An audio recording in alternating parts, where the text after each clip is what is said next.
Good morning and welcome to Kantipur TV HD. You're watching Kantipur Yoga and आजको एपिसोडमा चाहिँ we will be breaking down Padmasana.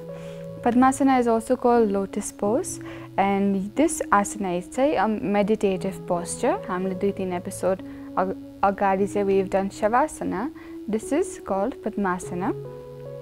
दुवै meditative postures हो, दुवै relaxing postures consider गरिन्छ तर you may not find this very relaxing because यसमा चाहिँ you need a lot of hip opening and stretch and flexibility on the lower body. अब यसमा चाहिँ to stay in Padmasana we have done a few asana practices. If you think it's possible for you to stay as the half lotus मा पनि you can try that. If full Padmasana गर्नु छ भने चाहिँ we can practice this flow. This asana practice and this stretching poses that we have practiced in this episode will help you achieve a full Padmasana and allow you to stay there comfortably for a little bit.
Padmasana गर्ने बेला चाहिँ we need to make sure of two things. One, we are not hurting our ankle, and second, we are not feeling any pain on the hips. When these two things happen, you want to get out of the Padmasana. Moving into the Padmasana breakdown, we're seated and nicely grounded onto the floor. Then we will gently take the right leg up into the left thigh, hold the ankle onto the left thigh or cup it inside. We will take the left leg on top then and hold the left leg onto the right thigh. Now you're in the Padmasana. Now to specifically make sure your hips are opening and your quads are stretched and the lower pelvis is feeling okay, we have done this entire flow. You can practice whichever flow seems the best and helps you open up your hip flexors and hip abductors and thighs the most. But Padmasana can be practiced as a meditative posture. If you're into CrossFit, calisthenics, or you're trying to work out, you can also make this an arm balance, which will be probably another episode or an advanced practice. You can also make it into a hold. People like to do arm balances. People also like to do the crow pose and the Bakasana from this practice, pulling yourself up and then going into another asana practice, which requires a lot of shoulder strength. So त्यो अहिलेसम्म build up भएको छैन भने चाहिँ we will just stick to our Padmasana. Now in Padmasana we will make sure of two things again, very technical tiny things. Is तपाईको खुट्टा चाहिँ should be tucked in and make sure it's underneath the knees and the thighs. If you feel your foot is coming outside like that, that's kind of out of alignment for Padmasana. You will gently bring it in and tuck it inside your thighs. Coming into the limitations of Padmasana, if you have hip injuries, arthritis, knee pain, extreme knee pain, you will avoid this asana because this requires you to bend and stretch a few muscles which can hurt tapeko knees in case you already have an existing injury. If you are pregnant, you would like to avoid this asana because it stretches the lower extremities a little bit and that could cause a little stress on the lower abdomen and pelvis. If you have sciatic pain, the nerve that runs our lower back into our leg, you will avoid this asana practice because that could trigger future problems with your sciatic nerve. Ankle injuries, toe injuries, should avoid this practice. But second thing is, if you would also like to warm up tapaiko ankles, so ankle pani ekdam stretch huncha. So when you come up into a Padmasana, your ankles are twisting in. So hamro ankle ra shin bata chai ekdam stretch huncha etapati. So we will make sure hamro ankles and shin is also quite warmed up. If you would like to practice downward dog, slowly flap heel to toe movements, rotate your ankles, loosen up the ankle and shin muscles over here, you can also practice that. The main benefits of Padmasana is for concentration. The main other benefit is posture, holding up correct posture. This also helps you stretch out the lower extremities of the body. This helps you keep a nice healthy spine, even from the lower spine upward into your shoulders. Now, I hope you enjoyed this episode. This episode was mainly focused for Padmasana. Now, I will take your leave and I hope you enjoyed your Padmasana practice. You can also sit like this normally, dinner garda bela chai, or when you're doing homework or you're working, laptop ma pani work garda bela chai, you can sit like this on your chair. So, euta bani hos with the stretching of your hips, and this posture becomes a natural practice tapeko lai. And I will see you again tomorrow with another episode. You're watching Kantipur TV Yoga and I am Zahyan. Have a great day ahead.